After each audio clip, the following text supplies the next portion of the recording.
Nos próximos vídeos eu quero tratar sobre classificação dos morfemas. Então, quais seriam, ou então a que se refere esta classificação dos morfemas, que é o capítulo 5 deste pequeno livrinho aqui, ó. Deixa eu ver se a minha câmera vai focar. Walter Ked, Morfemas do Português, que tem sido o primeiro livro que estou utilizando aqui no canal e que está me ajudando na construção desta playlist sobre morfologia da língua portuguesa. Morfologia que, de modo bem reduzido, seria o estudo das palavras, ou então o estudo das menores unidades com significado da língua portuguesa. Neste caso, estamos falando dos morfemas. Então, classificação dos morfemas são os seguintes: o que é radical, o que são afixos, ou seja, prefixos, sufixos, entre outros, o que são desinências, o que são desinências de gênero, o que são desinências de número, o que são desinências verbais, o que são vogais temáticas, o que são vogais temáticas nominais, o que são vogais temáticas verbais, vogais e consoantes de ligação. Então, todos estes são morfemas, e ainda tem o capítulo 6 desse livro que continua com outros morfemas. O que são morfemas aditivos, o que são morfemas subtrativos, o que são morfemas alternativos, o que são morfemas reduplicativos, o que são morfemas de posição, o que é um morfema zero, e é basicamente isso. Então veja que tem uma quantidade enorme aí na classificação dos morfemas. E no vídeo de hoje, fora esta menção do que tratarei nos próximos vídeos, então veja o início do capítulo que diz o seguinte sobre a classificação dos morfemas. Apresentaremos aqui a classificação dos morfemas, de cuja depreensão já se tratou nos capítulos anteriores. De acordo com a doutrina de Bloomfield, as formas são classificadas em morfemas livres, ou seja, classificadas em livres, conforme possam funcionar como enunciações isoladas. Por exemplo, mar e sol. São duas palavras. Aqui nós temos apenas um morfema neste caso, só que é um morfema classificado como morfema livre, porque ele tem significado por si só. Ele é livre, então ele tem significado. Mar é mar, sol é sol. Você não precisa ter outros morfemas a esta palavra para que ela tenha o seu significado. Não, isso aqui é um morfema que tem a sua classificação, sim. Provavelmente mar e sol são radicais, mas são, na verdade, né? Mas o que nós precisamos entender aqui que é uma enunciação que ela é classificada como livre, não depende de outros morfemas para existir. E existem também os morfemas classificados como formas presas, ou seja, quando só aparecem atreladas, como o S do plural em mesas. Então veja que esse S do plural, que também é um morfema, ele só tem significado quando ele aparece atrelado. Então, portanto, ele é uma forma presa. A fim de evitar a estreiteza de um critério meramente formal, levaremos também em conta a função dos elementos apresentados, isto é, o papel que representam dentro do vocábulo em que figuram. Feitos estes esclarecimentos, arrolamos abaixo os diferentes tipos de morfemas do português, também comuns em outras línguas. Então, como já mencionei no início do vídeo, radical, afixos, desinências, desinência de gênero, de número, de grau, desinência verbal, vogal temática e assim por diante.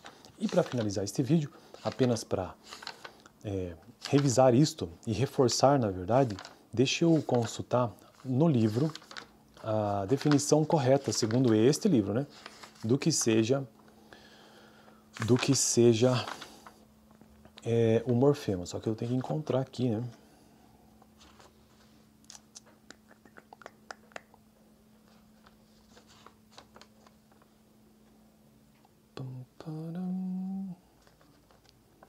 A dupla articulação da linguagem, beleza. Alomorfes e morfema zero. Tá, cadê?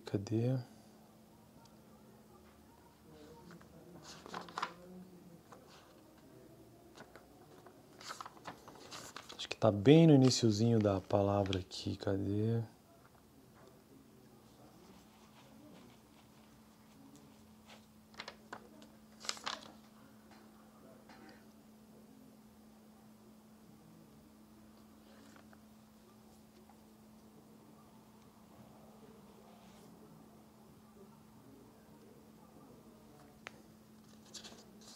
Eu achei que eu ia encontrar rápido, mas não, né?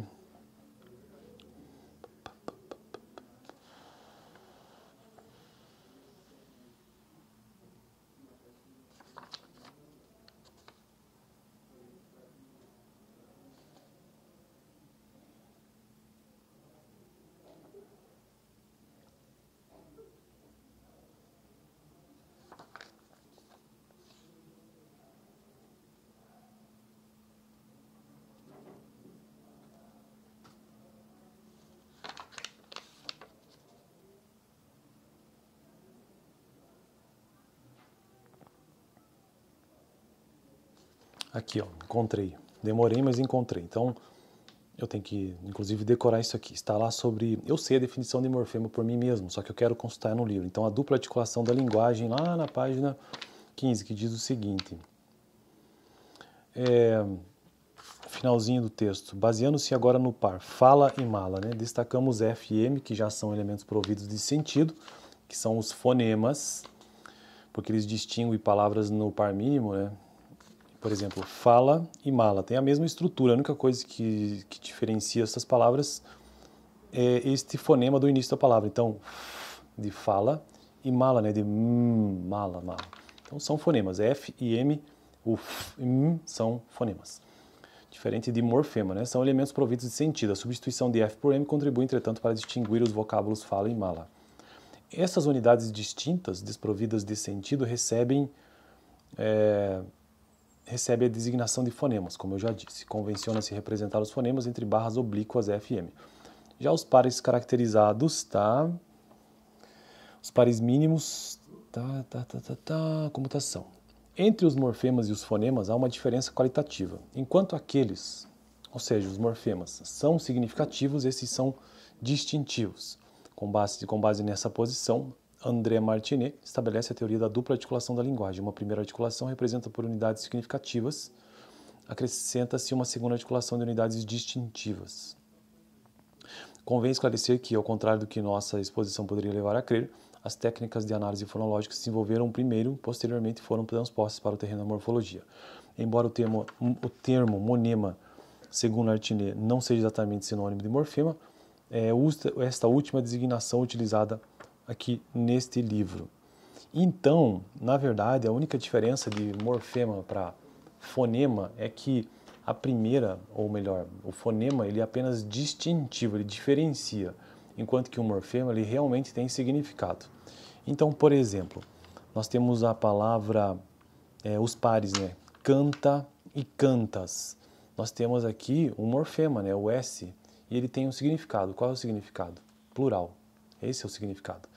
Já, por exemplo, a palavra fala e mala, elas têm a sua significação, sim, e tem os seus morfemas, mas aqui o fonema em si, o F e o M, ele por si só não tem significado, ele é apenas um som. E não tem um significado em si. Já o morfema não, o morfema ele precisa ter um significado, então essa é a diferença básica. Demorei para encontrar uma coisa que na verdade até perdi meu tempo, né, e o teu também que está assistindo, porque é uma coisa que eu sei de cabeça, né, mas eu queria encontrar a definição exata, acabei que nem encontrei, tive que explicar com minhas próprias palavras. Bom, tudo bem. Fico por aqui no próximo vídeo, então o que eu vou tratar no próximo vídeo? Classificação dos morfemas, eu vou começar com o primeiro. Radical. Vamos ver o que significa esse morfema nas palavras.